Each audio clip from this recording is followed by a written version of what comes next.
சர்வ வல்லவராகிய இயேசு கிறிஸ்துவின் இனிய நாமத்தினாலே உங்கள் அனைவரையும் வாழ்த்துகிறேன்.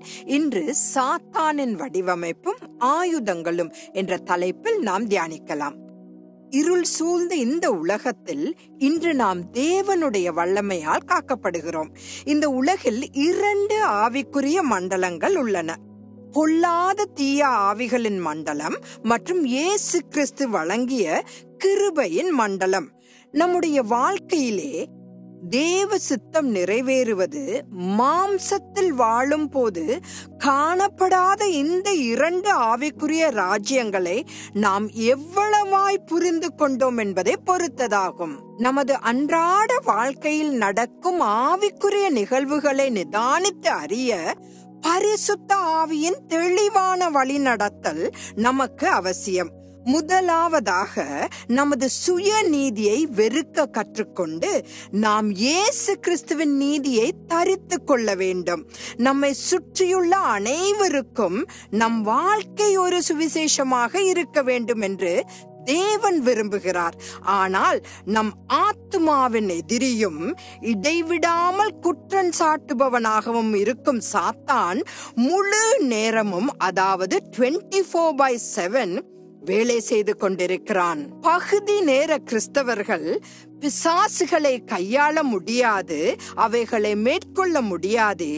ஏனென்றால் அவைகள் 24 மணி நேரமும், அதாவது முழு நேரமும் வேலை செய்து நம்முடைய வீழ்ச்சியை திட்டமிட்டு சதி செய்கின்றன என்ற வாக்கியத்தை நான் ஒரு முறை ஃபேஸ்புக்கில் பார்த்தேன்.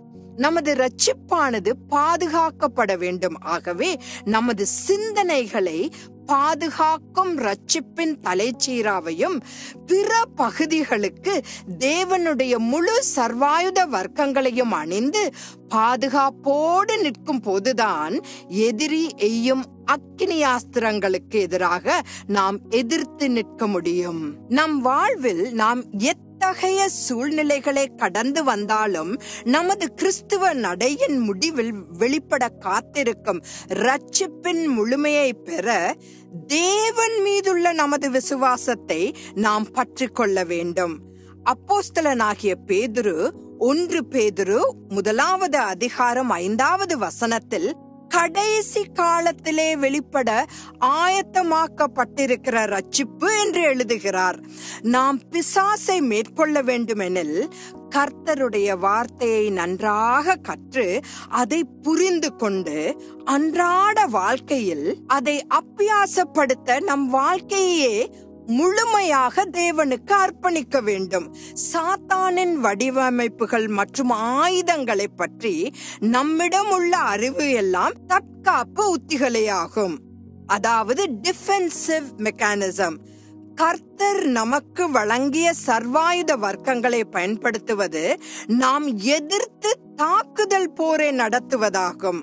நமது எதிரியின் தற்காப்பு மற்றும் தாக்குதல் உத்திகள் 2ஐயும் கற்றுக்கொள்ள நாம் நம் வாழ்க்கையை முற்றிலுமாக பரிசுத்த ஆவியானவருக்கு அர்ப்பணிக்க வேண்டும். நாம் பரிசுத்த ஆவியானவரிடமிருந்து உதவி பெற தவறினால் சாத்தான் பயன்படுத்தும் உத்திகளுக்கு அடிமையாகி விடுவோம். ஆவிக்குரிய வாழ்க்கையில் முன்னேற வேண்டுமானால் எதிரியின் திட்டங்களை அல்லது உத்திகளை அறிந்திருப்பது அவசியம். இதை பற்றி யோசித்து பாருங்கள். நாளை சந்திக்கலாம். ஆமேன்.